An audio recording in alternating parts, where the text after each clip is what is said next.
আসসালামু আলাইকুম। শুরু করছি আমৃত ভালোবাসি তোকে পর্ব ৫। লিখেছেন সালমা চৌধুরী। সে খুঁজতে লাগলো গতরাতের নীল জামা পরিহিতাকে। একটু নিচে যেতেই পেয়ে গেল। প্রত্যাশিত ব্যক্তির আইডি ১ সেকেন্ডে না ভেবে ব্লক করে দিল তাকে। তাড়াতাড়ি ফেসবুক থেকে বের হয়ে ফোন রেখে দিল আগের জায়গায়। এবার মেঘ দীর্ঘশ্বাস ফেলল। মনের খুব শান্তি লাগছে এখন। আবির ভাই টেবিলের কাছে এসে মোবাইল নিতে নিতে মেঘের দিকে তাকালো। নিরুদ্বেগ কণ্ঠে বলল, যতক্ষণ সময় খাবার টেবিলে বসে থাকিস ততক্ষণ যদি তুই খাইতি তাহলে আজ কঙ্কালের মতো থাকতি না। মোবাইল আর ব্যাগ নিয়ে অফিসের জন্য বেরিয়ে গেলেন। এদিকে মেঘ মুচকি হেসে বিড়বিড় করে বলল, আমি তো আপনার জন্য বসে থাকি। আমি খাবার খেয়ে রুমে যেতে যেতে আপনি বাইক নিয়ে চলে যান। দেখতেই পারি না, তাই তো বাধ্য হয়ে এখন টেবিলেই বসে থাকি। আবির ভাইয়ার কথা মতো মেঘ ১১টার দিকে গোসল করলো। যথাসময় রেডি হয়ে রওনা দিল টিউশনের উদ্দেশ্যে। মনটা ভীষণ খারাপ। আজ থেকে একা একা টিউশন আর কোচিংয়ে পড়তে হবে, এটা ভেবেই মন ভাঙছে বারবার। টিউশনে ঢুকতে বন্যাকে ডাকলো, মেঘ এখানে আয়। মেঘ চোখ গোল গোল করে অবাক চোখে তাকালো, ছুটে গেল বন্যার কাছে। মেঘ বলল, তুই এই সময় টিউশন নিতে কেন? আগের ব্যাচে পড়িসনি? কিভাবে পড়বো? তোর বেস্ট ফ্রেন্ড হই আমি। আর তোর ভোগান্তি তো আমাকে ভুগতে হবে, তাই না? মানে? গতকাল রাতে তানবীর ভাইয়া কল দিয়েছে আমায়। বলল তোর সাথে আমারও টাইম পাল্টাই দিছে। আজ থেকে যেন বিকেলে আসি। তাহলে তুই জানাসনি কেন আমায়? আমি পুরো রাস্তা মন খারাপ করে এসেছি একা একা পড়তে হবে বলে। তোকে কিভাবে জানাবো? তুই তো আবির ভাইয়ের ঘরে ডুবে আছিস। মেয়ে কিছুটা লজ্জা পেল। তারপর সশব্দে হেসে বলল, জানিস বন্যা, আমার হিজাবটা আবির ভাই কিনে দিয়েছে। শুধু এটাই না, সর্বমোট ৩০টা হিজাব কিনে দিয়েছে। শুধু তাই না, দেখ আমার পায়ের নুপুরগুলো, ওগুলো আবির ভাই দিয়েছে। তাও আবার নিজের হাতে পরিয়ে দিয়েছে। দেখ সুন্দর না? বন্যা কপাল ভাঁজ করে নূপুর গুলো দেখলো। তারপর বলল, হ্যাঁ রে, খুব সুন্দর। কিন্তু কাহিনী কি বলতো? ওই ব্যাটার হঠাৎ তোর প্রতি এত মায়া হচ্ছে, তোকে কিছু বলেছে কি? হ্যাঁ বলেছে। আমি কই যাই না যাই তা পর্যবেক্ষণ করতে নূপুর দিয়েছে। বন্যা হাঁ করে তাকিয়ে আছে। ততক্ষণে স্যার পড়াতে চলে এসেছেন। টিউশন কোচিং শেষে মেঘ বাসার উদ্দেশ্যে চলে গেছে। সন্ধ্যার পর আবার জান্নাত আপু আসবে, পড়া রিভিশন দিতে হবে। জান্নাত আপু শুক্রবার শনিবার বাদ দিয়ে বাকি ৫ দিন পড়ান। জান্নাত আপু খুব ভালো পড়ান। মেঘ ওনার ভক্ত হয়ে গেছে একেবারে। জান্নাত আপুও মেঘকে খুব আদর করে। পড়াশোনার পাশাপাশি কিভাবে পড়লে ভালো হবে, রুটিন করা সবকিছুই হেল্প করেন। এই জন্য মেঘ ইদানিং পড়াশোনাতেই গুরুত্ব বেশি দিচ্ছে। এভাবে কেটে গেল ১০-১২ দিন। আবিরের সাথে মেঘের প্রতিদিন সকালের খাবারের টেবিলে দেখা হয়। মাঝে মাঝে মেঘ আগে আসে, মাঝে মাঝে আবির আগে চলে আসে। তারপর দেখা হতো না। এতেই যেন মেঘের মনে সারাদিন প্রশান্তি কাজ করে। আবির বাড়ি ফিরে ১১টা বা ১২টার দিকে। আবিরের বাইকের শব্দ পেলে মেঘ ছুটে যায় নিজের রুমের বারান্দায়। হেলমেটটা খুলে যখন বাইক হাতে নেয়, বাইক থেকে নামে, মেঘ গভীর মনোযোগ দিয়ে দেখে সেই দৃশ্য আর গুনগুন করে গান গায়। তারপর বাড়িতে ঢোকার আগ পর্যন্ত যতক্ষণ সম্ভব তাকিয়ে তাকিয়ে আবির ভাইকে দেখে। আবির ভাই বাড়িতে ঢুকে গেলে হাসি মুখে ঘুমিয়ে পড়ে মেঘ। এটাই যেন মেঘের দৈনন্দিন রুটিন। কেন আবির ভাইকে দেখে তার কোনো উত্তর নেই অষ্টাদশীর কাছে। আবির ভাই কি শুধুই ক্রাশ, নাকি সে আবির ভাইকে ভালোবাসে? এর উত্তর নিজেও খুঁজে পায় না। তবে আবির ভাইকে অসম্ভব ভালো লাগে। আবির ভাইয়ের শীতল চাউনি বারংবার অষ্টাদশীর হৃদয়টা চূর্ণ বিচূর্ণ করে। আবির ভাই অষ্টাদশীর মন মস্তিষ্ক জোরে বিচরণ করছে। ১০-১২ দিন পর সকালবেলা আবির জুসের গ্লাস হাতে নিয়ে দুধ চুমুক খেলো কিনা আলী আহমদ খান বলে উঠলেন, আবির, তোকে একটু চট্টগ্রাম যেতে হবে। আবির তৎক্ষণাৎ ভীষণ খেলো। তানভীর তাড়াতাড়ি উঠে ভাইয়ের মাথায় ফু দিচ্ছে। রান্নাঘর থেকে ছুটে এসেছেন মালিহা খান। এদিকে মেঘ অসহায়ের মতো তাকিয়ে আছে আবির ভাইয়ের দিকে। কিছুক্ষণ পর আবির স্বাভাবিক হয়ে বলল, আমি চট্টগ্রাম গিয়ে কি করব? আলী আহমদ খান স্বাভাবিকভাবেই বললেন, আমাদের কোম্পানিতে কিছু সমস্যা হচ্ছে, কিছু ডিলার ঝামেলা করতেছে শুনলাম। তোর কাকামণিকে সিলেট যেতে হবে, কোম্পানির সিইও হিসেবে এখন দায়িত্ব তোর উপর। তাই তুই কথা বললি, আশা করি সমাধান হবে। ডিলাররা অর্ডার ডেলিভারি করা পর্যন্ত তুই থাকবি ওইখানে। যদি সব ঠিকঠাক হয়ে যায় তখন চলে আসবি। আবির এক পলক মেঘের দিকে তাকালো, তারপর দৃষ্টি নামিয়ে প্রশ্ন করলো, কবে যেতে হবে? আলী আহমদ খান সহসা বলে উঠলেন, আজ রাতে অথবা আগামীকাল সকালে চলে গেলেই ভালো হবে। আবির চুপচাপ মাথা নিচু করে বসে আছে। আলী আহমদ খান আর মোজাম্মেল খান উঠে গেলেন। তানভীর এবার ভাইয়াকে বললেন, ভাইয়া তোমার কি একা যেতে খারাপ লাগবে? আমি কি যাব তোমার সঙ্গে? আবির অগ্নিদৃষ্টিতে তাকালো তানভীরের দিকে, দাঁতে দাঁত চেপে বিড়বিড় করে কি যেন বলল। কেউ কিছু বুঝল না, কিন্তু তানভীর সশব্দে হেসে উঠল। আবির এবার রাগে ফুঁসতে ফুঁসতে বলল, তানভীর। তানভীর হাসতে হাসতে চেয়ার থেকে উঠে ভেসিনের দিকে দৌড় দিল। আবির অগ্নিদৃষ্টিতে তাকিয়ে আছে তানভীরের দিকে, তারপর মাথা নিচু করে প্লেটের খাবারটা কোনো রকমে শেষ করে উঠে চলে গেল। এদিকে মেঘ, মিম আর আদি বসে আছে। আদি আর মিম প্ল্যান করেছে আবির ভাইয়াকে বলবে কক্সবাজার গেলে ওদের জন্য খেলনা সাজনি শামুক নিয়ে আসতে। মেঘ নিশ্চুপ বসে খাচ্ছে। আবির ভাইকে দেখার জন্যই এখন সে প্রতিদিন ফজরের সময় ঘুম থেকে ওঠে। রাতে ঘুমানোর আগেও আবির ভাইকে দেখে ঘুমায়। আবির ভাই চট্টগ্রামে চলে গেলে ও থাকবে কিভাবে? মিম হঠাৎ ডেকে উঠল, আপু, ভাইয়া, ভাইয়াকে তুমি কি আনতে বলবা? মিমের ডাক ধ্যান ভাঙল মেঘের। একটু হাসার চেষ্টা করলো, তারপর কোমল কণ্ঠে বলল, আমার কিছু লাগবে না। সারাদিন কেটে গেল। মেঘ নিজের মতো কোচিং টিউশন শেষ করে আসছে। মিম আদি স্কুল থেকে ফিরেছে। আবির 8টায় বাসায় ফিরেছে। ততক্ষণে জান্নাত আপু পড়িয়ে চলে গেছেন। মেঘ বই খাতা নিয়ে নিজের রুমে চলে গেছে। রাত 10টার দিকে চট্টগ্রামের উদ্দেশ্যে বেরিয়ে যাবে আবির। রুমে গিয়ে শাওয়ার শেষ করে একেবারে রেডি হয়ে রুম থেকে বের হলো আবির। মেঘের রুমের দরজার সামনে এসে থামলো। দরজা ধাক্কা দিল আস্তে করে। মেঘ বিছানায় উপর হয়ে শুয়ে আছে। পাশে বই খাতা পড়ে আছে। ফ্যানের বাতাসে পৃষ্ঠাগুলো উড়ছে। জান্নাত আপু যাওয়ার পরই রুমে এসে শুয়েছিল। আবির আস্তে করে ডাকলো, মেঘ। কোনো সাড়া নেই, তাই রুমের ভেতর ঢুকলো আবির। শান্ত পায়ে এগিয়ে গেল মেঘের কাছে। মেঘের মুখের একপাশ বিছানায় লেপ্টে আছে। ফ্যানের বাতাসে চুলগুলো এলোমেলো হয়ে উঠছে। ছোট চুলগুলো বারবার মুখে ঝাপটে পড়ছে। লাইটের আলোয় অপর গালটা চিকচিক করছে। আবির বিছানার একপাশে বসলো। কিছুক্ষণ শুকনো দৃষ্টিতে পরখ করলো অষ্টাদশীকে। তারপর গালে হাত রেখে মুখ থেকে ছোট চুলগুলোকে সরিয়ে দিল। একবার মাথায় হাত বুলিয়ে দিয়ে চুপচাপ রুম থেকে বেরিয়ে ব্যাগ নিয়ে নিচে চলে আসলো।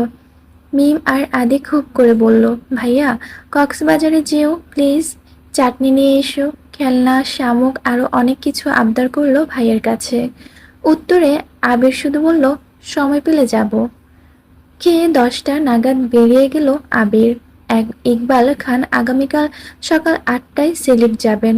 আবিরের বাবার কোম্পানি ঢাকার বাহিরে 3টা শাখা আছে, চট্টগ্রাম, সিলেট এবং রাজশাহী। ইকবাল খানকে বেশিরভাগ সময়ই বিভিন্ন জায়গাতে দৌড়াদৌড়ি করতে হয়। কখনো চট্টগ্রাম, কখনো রাজশাহী, কখনো সিলেট। বাকি সময় বাড়িতে থাকলে হেড অফিসে থাকেন।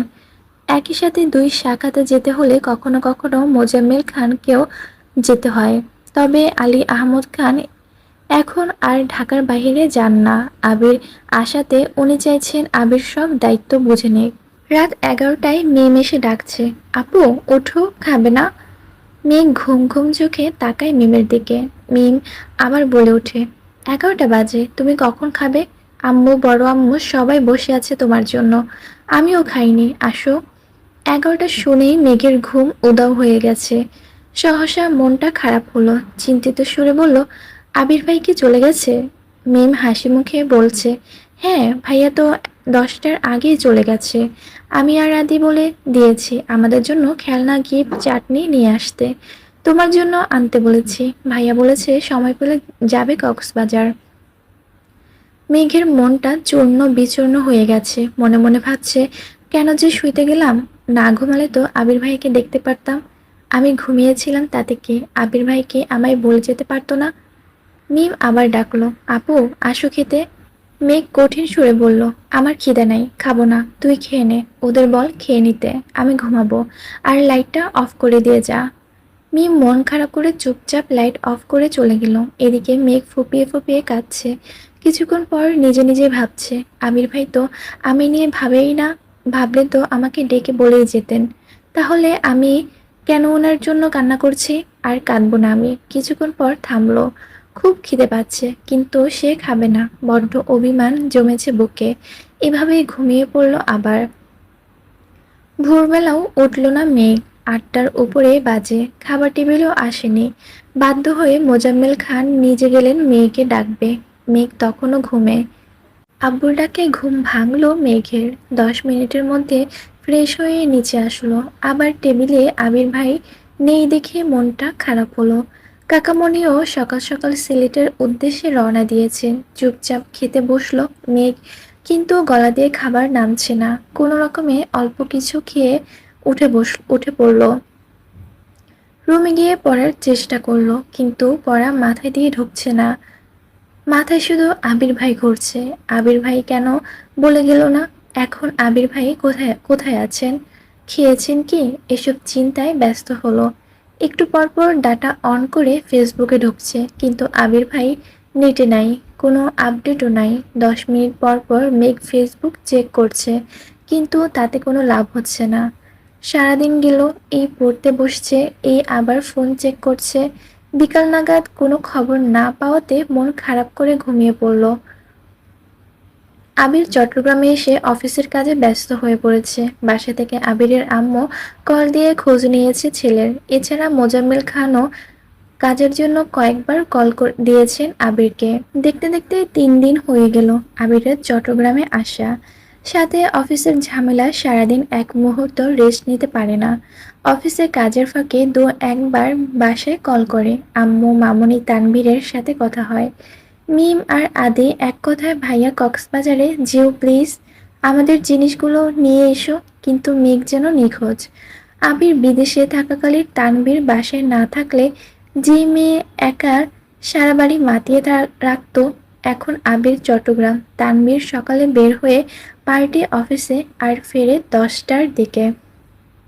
বাবা চাচারও সারাদিন অফিসে থাকে। তারপরও মেঘকে সারাদিনে খুঁজে পাওয়া যায় না। সকালে অল্প খেয়ে যে রুমে ঢুকে, কোচিং থাকলে বের হয়, না হয় ৩-৪টা ক্ষুধা লাগলে চুপচাপ এসে খাবার খায়। মাকেও ডাকে না।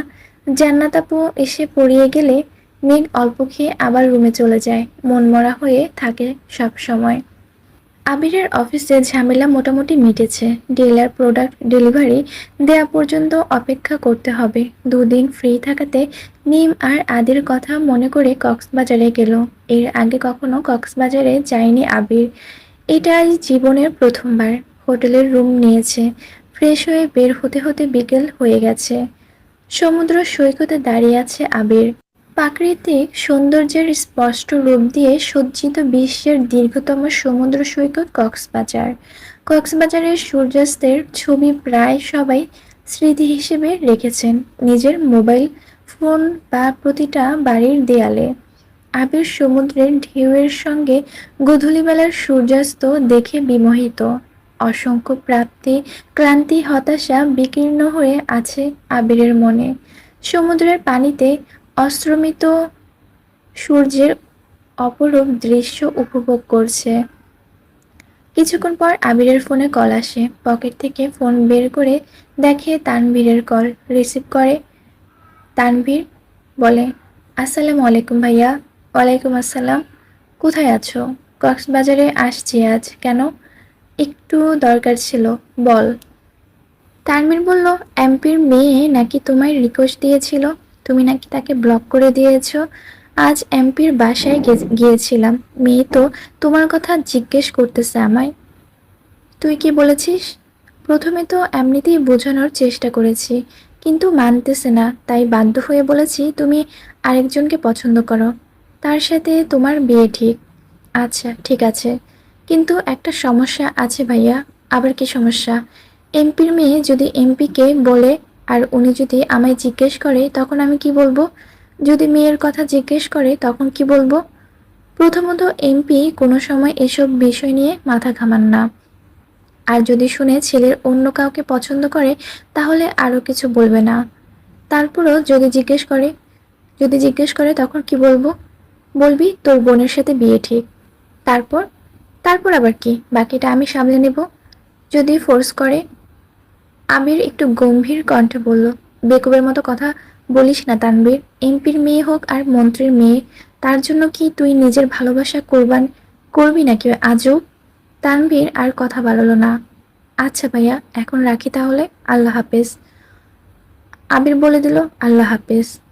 কল কেটে আবির ডাটা অন করে ফেসবুকে ঢোকে। কেন জানি মনে হলো ব্লক লিস্ট চেক করবে। ব্লক লিস্টে ঢুকতেই চোখে পড়ল প্রথম আইডিটাই ওই মেয়েই। 2 সেকেন্ড ভাবলো সে তো শুধু কমেন্ট ডিলিট করেছিল, ব্লক তো করেনি।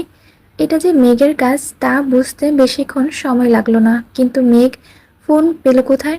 আরও কিছুক্ষণ ভাবার পর মনে হলো টেবিলের উপর ফোন রেখে যাওয়ার ঘটনা। তার মানে সেদিনই ব্লক করেছে। অজান্তেই ঠোঁটের কোণে এক চিলতে মুচকি হাসির ঝলক দেখা গেল। আস্তে আস্তে বলল, এই সামান্য বিষয় জ্বলে উঠলে সইবে কিভাবে এত ঝড় ঝাঙ্কা? এত তাড়াতাড়ি তো তোকে আমার করে নিব না, আবার খুব বেশি কষ্টও দেব না তোকে। অন্ধকার নেমেছে বিচে। একটু হাঁটাহাঁটি করলো আবির। ভাই বোনের জন্য কিছু কেনাকাটাও করলো। তারপর হোটেলে চলে আসলো। কেটে গেল আরো 2 দিন। আবির বাড়ি নেই 6 দিন যাবৎ। অষ্টাদশীর মনে বিষণ্ণতা ছেয়ে গেছে। খায় না ঠিক মতো, পড়াশোনা করে না, মোবাইলও চাপে না, কথাও বলে না কারোর সাথে। শুধু টিউশন আর কোচিংয়ে যায় আসে, এতটুকুই। আজ সকাল থেকে মনটা মাত্রা অতিরিক্ত খারাপ। তানভীর ডেকে এনে খাবার টেবিলে বসিয়েছে। তানভীর আজকাল পার্টি অফিসে দৌড়াদৌড়িতে মেঘকে কিছুই বলতে পারে না।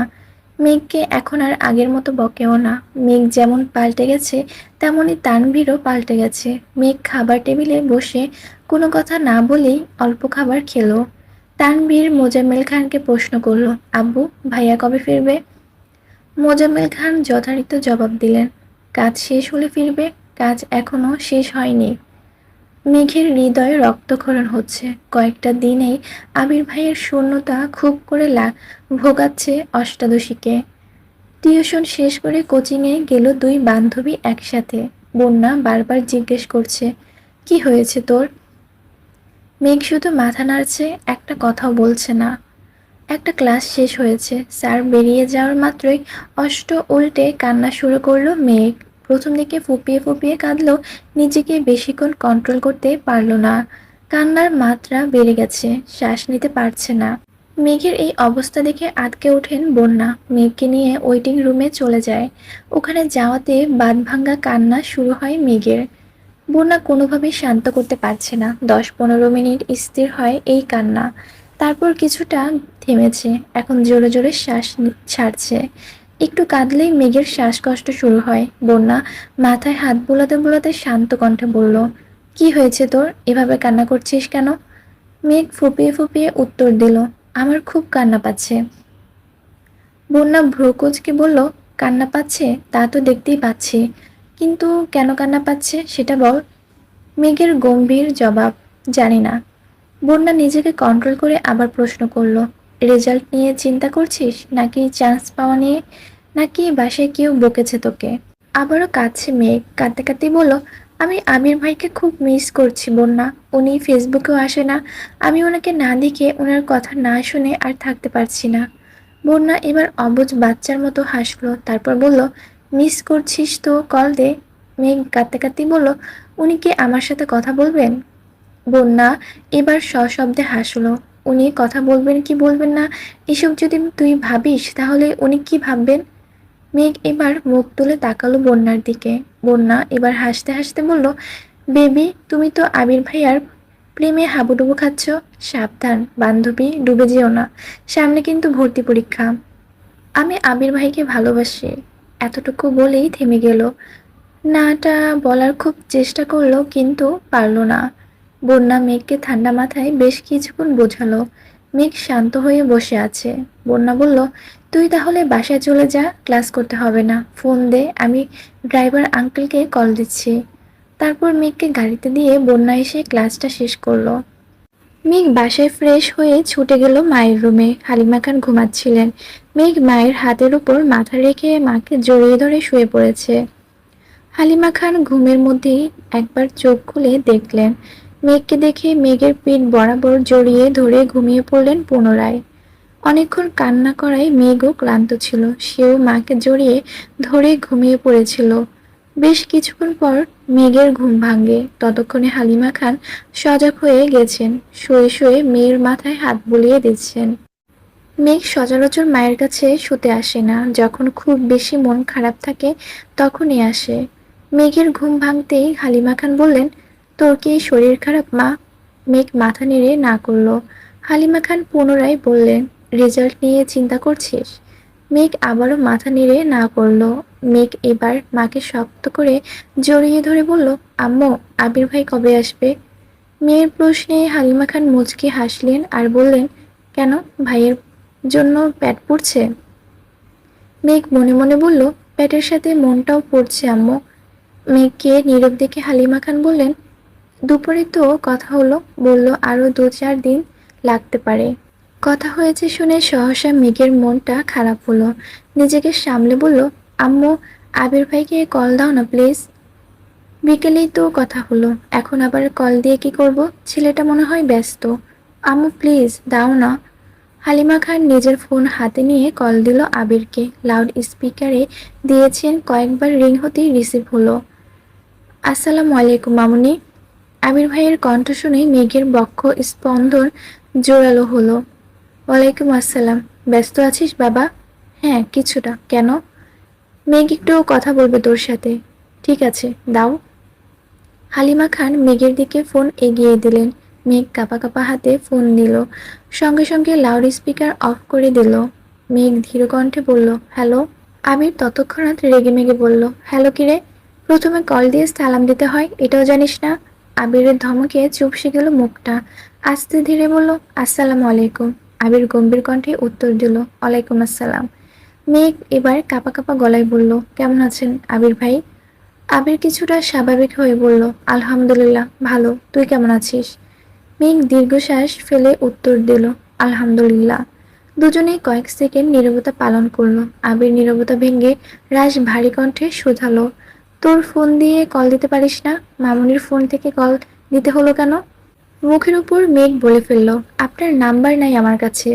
আবির এবার দীর্ঘশ্বাস ফেলল, গম্ভীর কণ্ঠে জবাব দিল, রাখছি, ব্যস্ত আছি আমি। এই বলে কল কেটে দিল। মেঘ আহাম্মকের মতো ফোনের দিকে তাকিয়ে রইল। বুঝে উঠতে পারল না ব্যাপারটা। আবির ভাইয়ের নাম্বার নেই এই কথা শুনে রেখে দিল, নাকি সত্যি ব্যস্ত, এটা ভেবে পাচ্ছে না অষ্টাদশী। ফোনের স্ক্রিনে ভেসে আছে আবির ভাইয়ের সেভ করা নাম্বারটা। মেঘ মনে মনে নাম্বারটা মুখস্থ করতে ব্যস্ত হলো। তারপর মাকে ফোন দিয়ে নিজের রুমের দিকে দৌড় দিল। নিজের ফোনে আবির ভাইয়ের নাম্বারটা লিখে নামের অপশন লিখলো। আমার আবির সাথে লাভ ইমোজি, কিছুটা দূরে লিখলো ভাই। সেভ করলো নাম্বারটা। তাই আজ মেঘকে খুশি দেখে জান্নাত আপুর মুখে সহসা হাসি ফুটে উঠেছে। জান্নাত আপু ডাকলো, মেঘ। সোফায় বসা মেঘ পিছনে ফিরে তাকিয়ে জান্নাত আপুকে দেখে ছুটে আসে। আপু কেমন আছো? আলহামদুলিল্লাহ ভালো, তুমি কেমন আছো? আলহামদুলিল্লাহ ভালো। আপু তুমি একটু বসো, আমি রুম থেকে বই খাতা নিয়ে আসছি।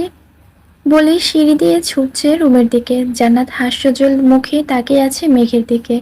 সত্যি বলতে ছটপটে স্বভাবের মেয়েরা হঠাৎ শান্ত হয়ে গেলে সবার নজরে পড়ে যায়। মেঘের ক্ষেত্রেও তেমনটাই হয়েছে। জান্নাত আপুর পড়ার মেঘের সম্পূর্ণ মনোযোগ আছে আজ। পড়ানোর আগে সব বুঝে ফেলেছে। জান্নাত আপু পড়িয়ে যাওয়ার পর আরো 1-2 ঘন্টা মিম আর আদের সাথে আড্ডা দিয়েছে মেঘ। নিজেও পড়েছে, ওদেরকেও পড়তে দিচ্ছে না। এতে অবশ্য কাকিয়া কিছুই বলছে না। মেয়েটা যে হাসি খুশি আছে, এতেই সবার ভালো লাগছে। মোজাম্মেল খান এবং আলী আহমদ খানের বাসায় ফিরেছেন কিছুক্ষণ আগে। ফ্রেশ হয়ে খেতে বসেছেন। মেঘও আজ সবার সাথে খেতে বসেছে। আবির ভাইয়ের চেয়ারের দিকে তাকিয়ে মুচকি হাসলো। মনে মনে বলল, মিস ইউ আবির ভাই। আলী আহমদ খান মেঘকে জিজ্ঞেস করলেন, মেয়েটা ভালো পড়াচ্ছে তো আম্মু? মেঘ হাসি মুখে উত্তর দিল, আপু অনেক ভালো পড়ায় বড় আব্বু। কোনো সমস্যা হলে জানাইও। স্বাভাবিকভাবেই কথাটা বললেন আলী আহমদ খান। মেঘও শান্ত সুরে বলল, ঠিক আছে বড় আব্বু। মেঘ রুমে এসে শুয়ে পড়েছে। আজ পড়তে একটু ইচ্ছে করছে না। আবির ভাইয়ের সাথে কথা বলার খুশির সাথে এটাও অনুভব করছে সে আবির ভাইকে ভালোবেসে ফেলেছে। এসব ভেবে মেঘের অষ্ট ছড়িয়ে আসে। সহসা ডাটা অন করে আবির ভাইয়ের আইডিতে ঢোকে। সেদিন রাগ করে ছবি ডিলিট করার পর আর ছবিগুলো ডাউনলোড করেনি। আজ আবার ইচ্ছে হলো ছবিগুলো সেভ করা। এখন আর রাগ অভিমান আবির ভাইয়ের ছবি ডিলিট করবে না, এই প্রতিজ্ঞা করলো।